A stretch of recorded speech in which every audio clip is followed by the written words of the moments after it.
Welcome to Business Globe. You are about to watch highlights from Canex 2018.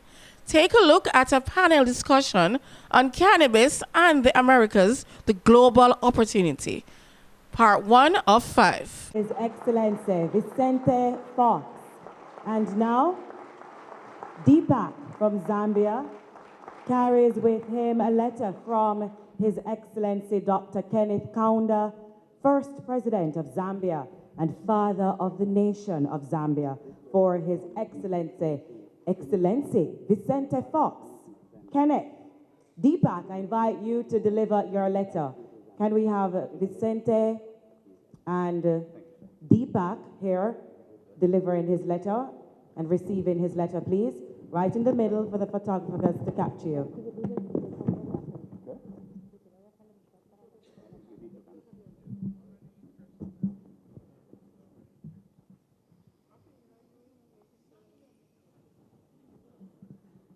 Thank you, Deepak.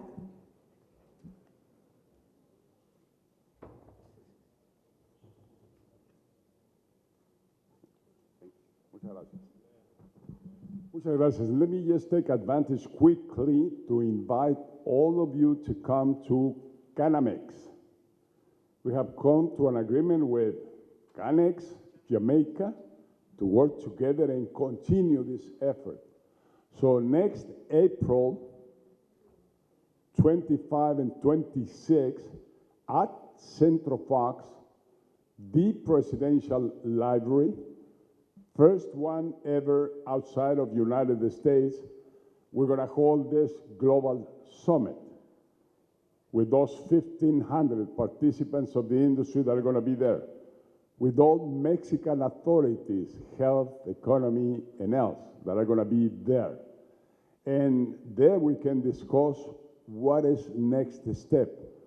By then, I'm sure we will have all the information we're expecting to have so that everybody of this industry start enjoying and participating on this huge Mexican market.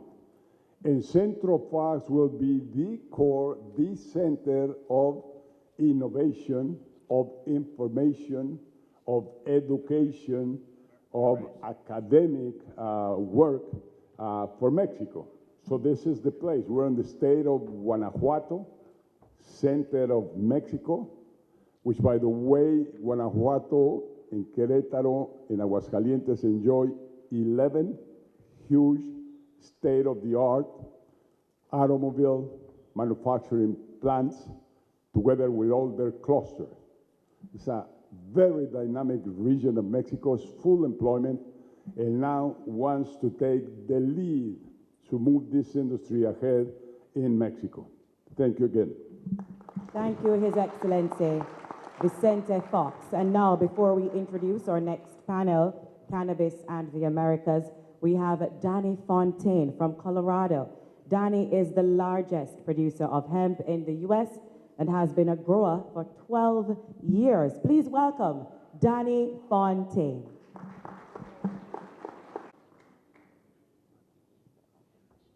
Hi, everybody.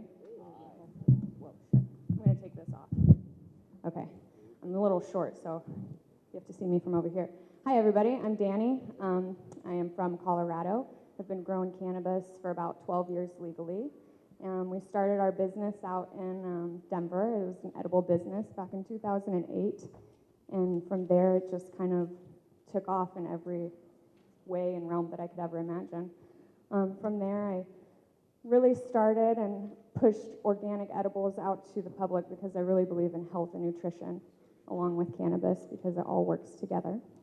And so I pushed that out there, and 4 years later sold my company and got into hemp the next year because I really am very passionate about this plant being able to save the planet, and with not just THC and CBD, but with all the fibers, you know, all the sugars it creates, the lignans, all the great stuff.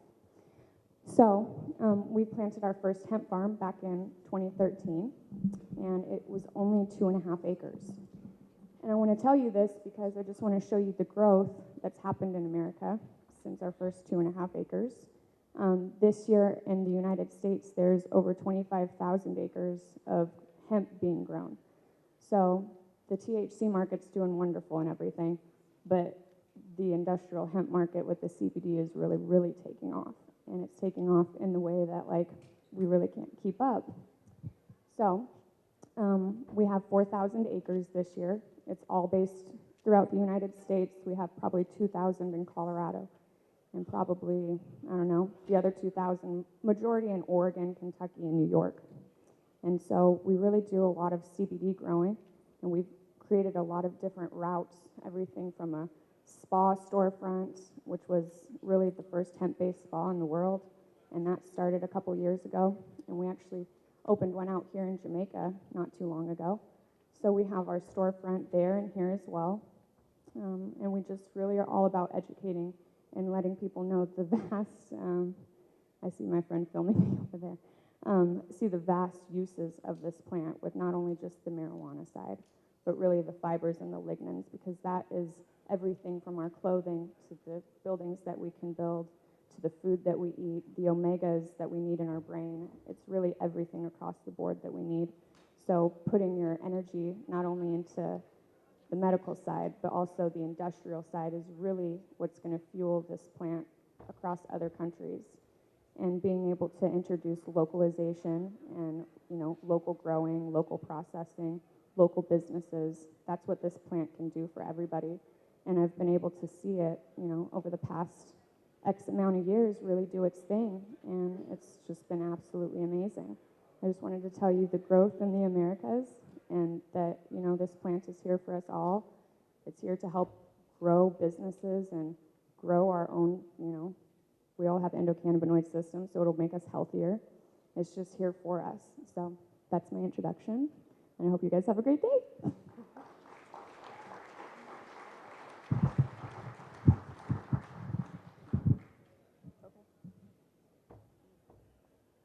All right, thank you very much, Danny. All right, right now, Cannabis and the Americas, the Global Opportunity, which is a panel discussion, moderated by Ken Gordon. All right, the speakers for this panel is Chris Walsh, founding editor and VP of Marijuana Business Daily. His Excellency, Vicente Fox, is also on the panel, and you know he's a former president of Mexico. Bruce Linton is here, ladies and gentlemen, Chief Executive Officer, Canopy Growth Corporation, and Julio Sanchez, Federal Commissioner for Protection Against Health Risks, Government of Mexico. Ladies and gentlemen, let's welcome our speakers here on stage. Of course, a round of applause for them, and that's moderated by Ken Gordon. Ladies and gentlemen, we have quite an impressive gathering here, and I was particularly impressed to learn that this is a gathering made up of people from 22 countries. Congratulations to the people who organized it. Cannabis in the Americas, the global opportunity. Thank you for that. Which one is this one? Cannabis in the Americas, the global opportunity. Now, we've heard from various speakers over the last day and a half. A big part of the objective of this gathering is the contact. But even more than the contact is the opportunity to hear the experiences of people who have actually, in some cases, made it, and in many other cases, about to make it. This very impressive panel represents a cross-section of knowledge which I think can be invaluable to everyone here. You've had them introduced. I'll call them from right to left, or I better start from left to right.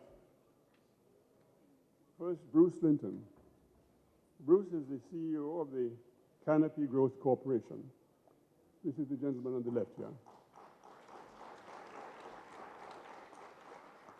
We're privileged to have the Honorable Vicente Fox from Mexico, a very distinguished leader.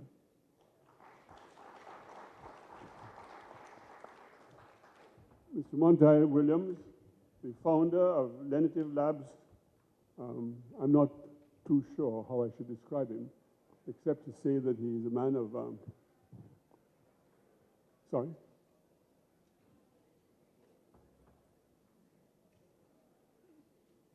Excuse me, there's something to clarify here. What's that?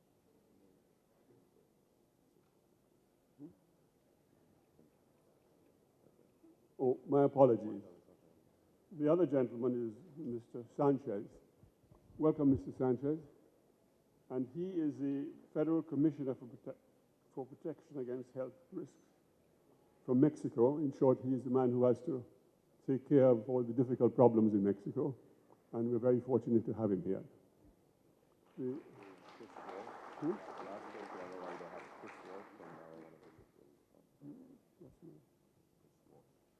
Sorry, the paperwork is a little bit messed up. And of course, we have Chris Walsh from Marijuana Business Daily. Many of you would be very familiar with Chris and the work that they've done in moving the industry forward, particularly with MJ BizCon. So.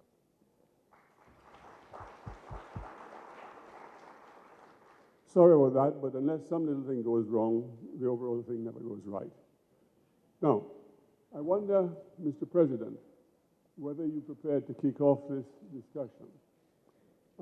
You've gone so far already in terms of what your own objectives are, and it's so much in line with the theme of our show that I think you might be the best one to kick off. Would you mind doing so? Yes, and thank you, and thank all of you again. I'd like to start with saluting the three personalities that are here by my side, and specifically, I want to welcome Julio on my right side, who is the head, the leader of the COFEPRIS institution, which in Mexico is the institution responsible for the advance of the legalization already approved for medical use. He is responsible for putting together the next step for the progress of the industry in Mexico. He's been in intense dialogue with Mexico, with Mexicans, with health authorities, with economic authorities, with government itself, with the international world of cannabis. So he's been listening to everybody, and he now has to implement the next step of the approved law.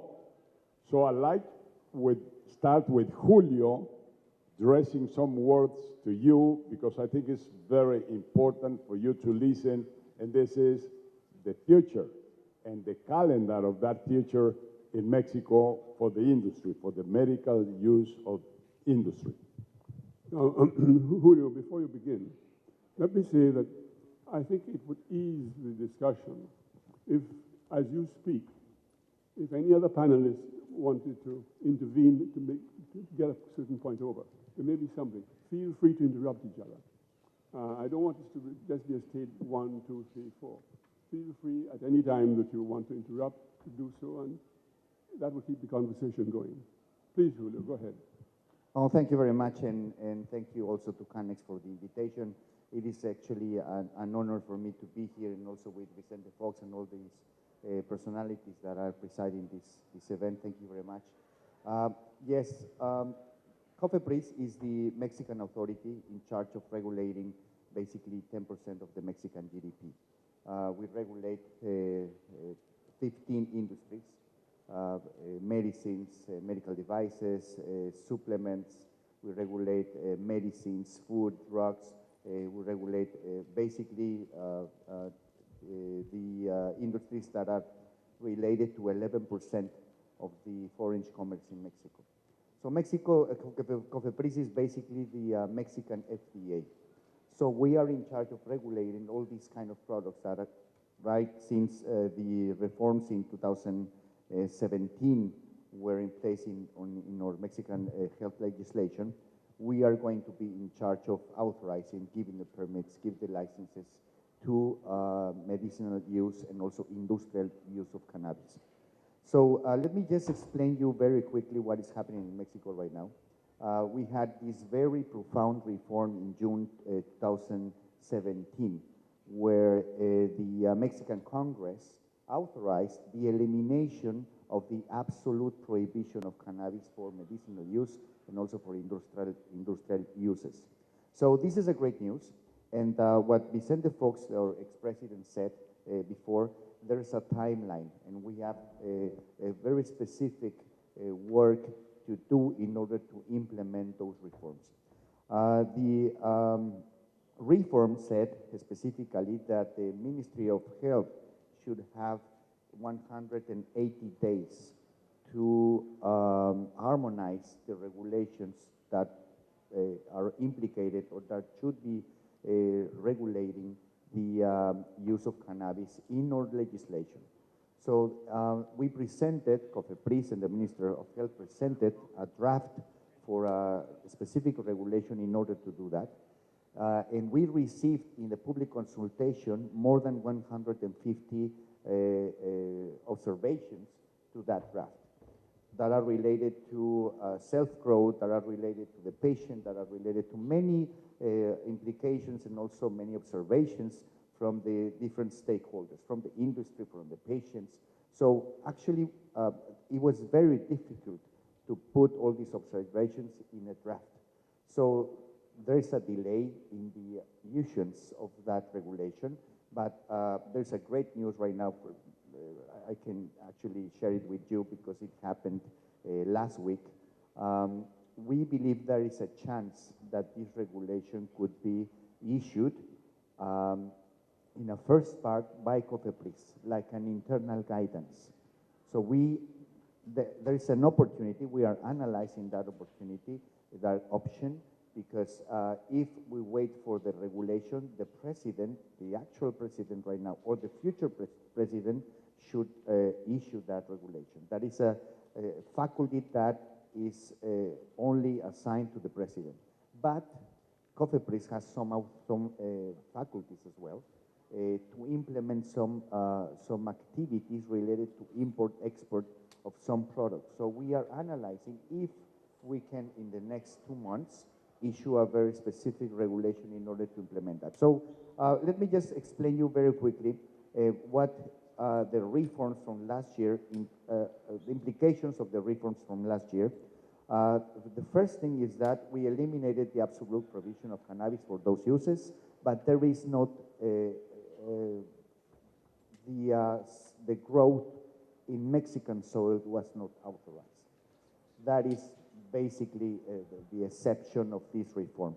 But there is an opportunity for sowing, cultivation, harvesting, processing, preparation, conditioning, acquire, possession, trade of cannabis for scientific and for medical purposes.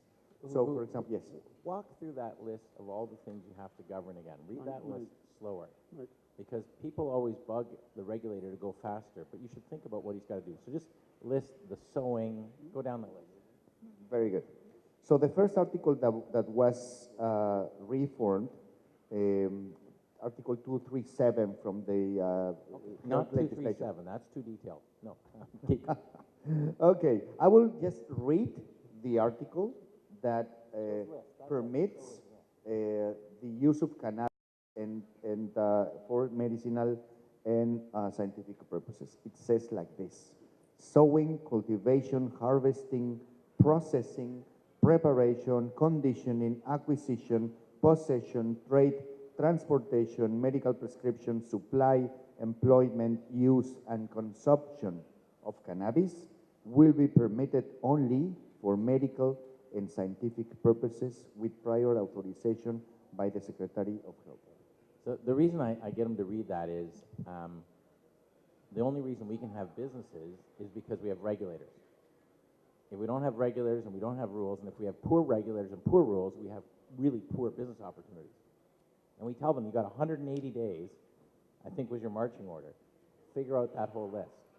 And so I'm very sympathetic to your job, to the people at Health Canada, the CLA, and I think we should all, I know we want them to get it perfect faster, but remember, like if they get it right and it takes an extra 3 months, when it's done, no one remembers how long it took. They would live with a very sharp set of tools to work. And so, you know, imagine being the poor person, whether it's Julio in Mexico or the good doctors at the Bundesopienstag in Germany or at Health Canada or the CLA here. I think when the first time I met the CLA, they were all in the room. There were about 3 of them. And they're supposed to make an industry.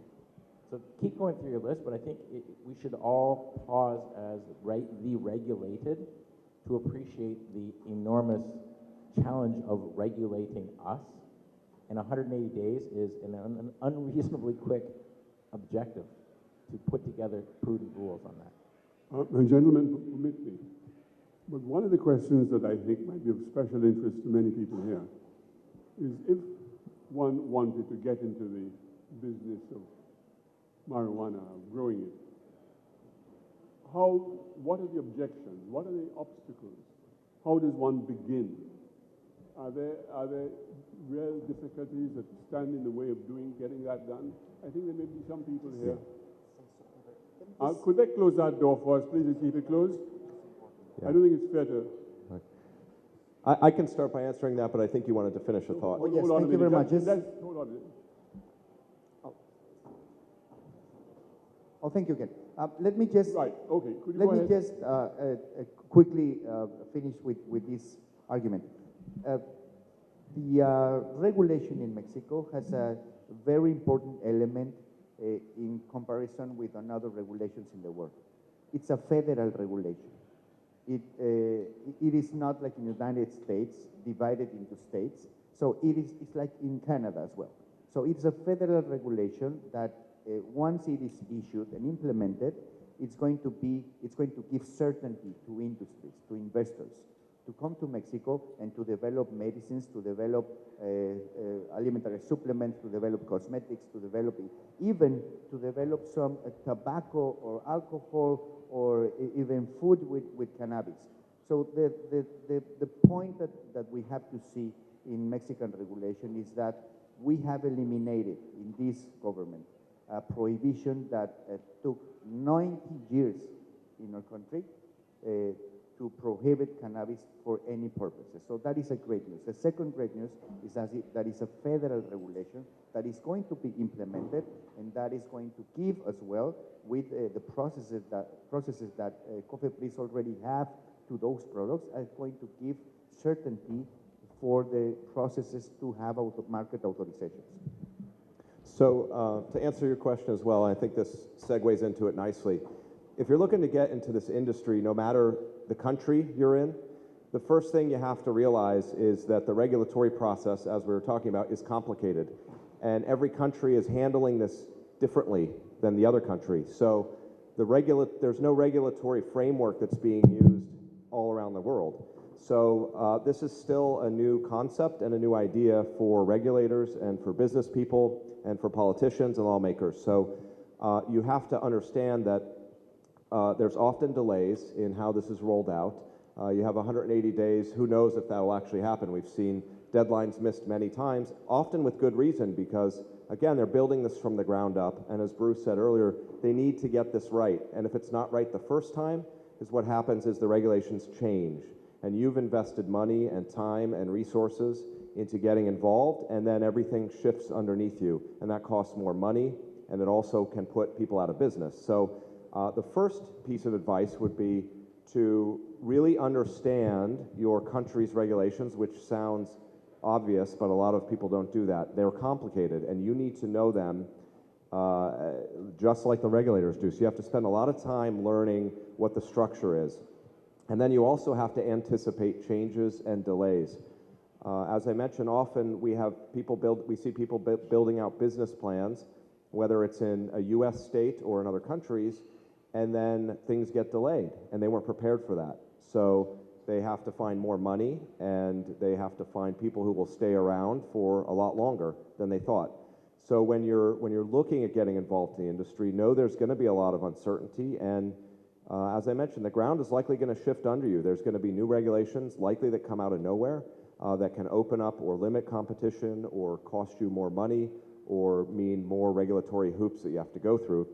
And I think the other piece of advice I'd give is that, again, what Bruce was saying is you have to be sympathetic to the governments and the lawmakers and the regulators who are doing this. Again, because they're getting pressure from a lot of different sides and there's no blueprint. So it can be very frustrating, but you also have to realize that we're pioneering new ground here in the world. And so everyone has to be flexible and you have to prepare for uncertainty. And often that means having much more money to weather the storms than you thought you were going to need.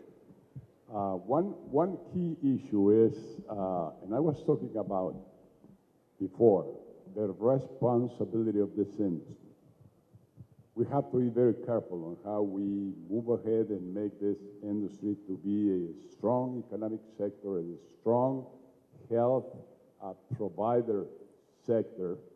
And this is why quality is so important. And I would like Julio to tell us about why COFEPRIS is also working on making sure that all products that are going to be in the marketplace have the quality, have the information, have the transparency that is needed for. Thank you, Vicente Fox. Muchas gracias. Yes, let me just quickly explain to you what is the role of a regulator like COFEPRIS, like the FDA, or like the EMA, or Health Canada. We have the mandate to assure that the products that go to the patient or to the consumer have quality, are sure to be consumed. And that is a mandate that we have.